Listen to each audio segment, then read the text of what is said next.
Welcome to the News USA YouTube channel. Woman at petrol pump. A more eco-friendly petrol is coming to British filling stations this month, but a quarter of drivers do not know whether their cars can run on it, new research says. The government intends to make etanol the new standard petrol grade. It contains less carbon than other motor fuels and more ethanol, a kind of alcohol manufactured from plants. But according to the RAC, 24% of motorists are unaware of it, while 27% do not know if their car is compatible. Current petrol grades in the UK, known as EFIV, contain up to 5% ethanol, with the other 95% being regular unleaded petrol. Their replacement, etanol, will see this percentage increased to 10%, a proportion that would bring the UK in line with countries such as Belgium, Finland, France, and Germany. What is eco-petrol, and can my car run it?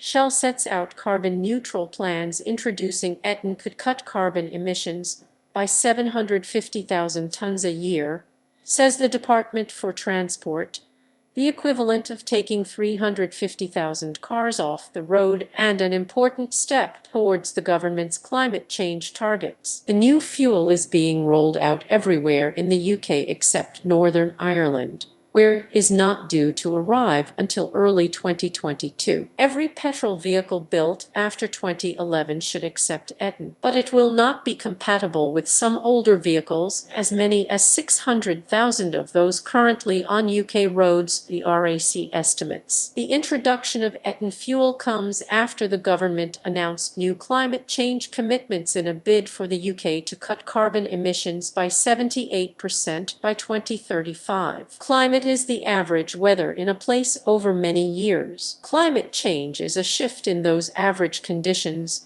and the Earth is now in a period of rapid climate change, with global temperatures rising because of human activities. Reducing the impact of climate change and hitting carbon emissions targets will require more electric cars, low-carbon heating, renewable electricity, and, for many, cutting down on meat and dairy products, scientists say. Story continues. The government has set up a website where drivers can check whether their car will run on etanol fuel, but it warns it will not be liable for any damage to vehicles as a result of drivers using its checker, especially if their car has been fitted with replacement parts. The RAC said 26% of drivers surveyed had already checked online, with a further 15% saying they had found their car was compatible by another means. Those with incompatible vehicles will have to use EFIV Super Unleaded instead,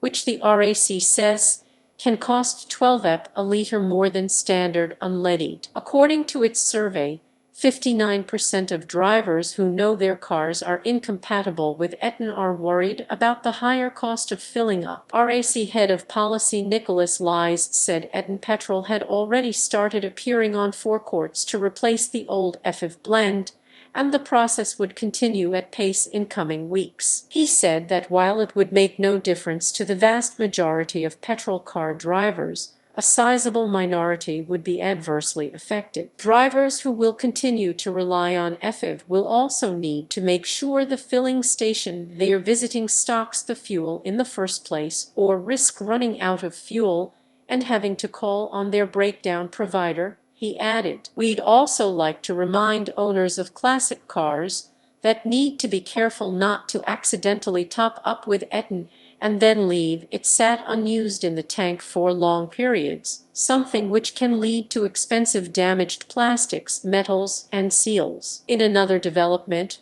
oil giant Shell announced on Wednesday it was aiming to install 50,000 charging points on Britain's streets by 2025, as part of a government-backed push to increase electric vehicle numbers and reduce carbon emissions to net zero by 2050. Shell will roll out the charging points through on-street charging point company Ubitricity, which it acquired in February. The government has estimated that the UK will need between 280,000 and 480,000 charging points by 2030, the year it plans to ban the sale of new petrol and diesel cars. Shell said it would support local authorities financially to install more on-street chargers in towns and cities. David Bunch, Shell's UK country chairman, said, "It's vital to speed up the pace of EV charger installation across the UK, and this aim and financing offer is designed to help achieve that. Whether at home, at work, or on the go, we want to give drivers across the UK accessible EV charging options so that more drivers can switch to electric." Shell currently has 60,000 charging points globally, but plans to increase that number to 500,000 by 2025 and to 5 million by 2030. Subscribe to the channel, like and share this video.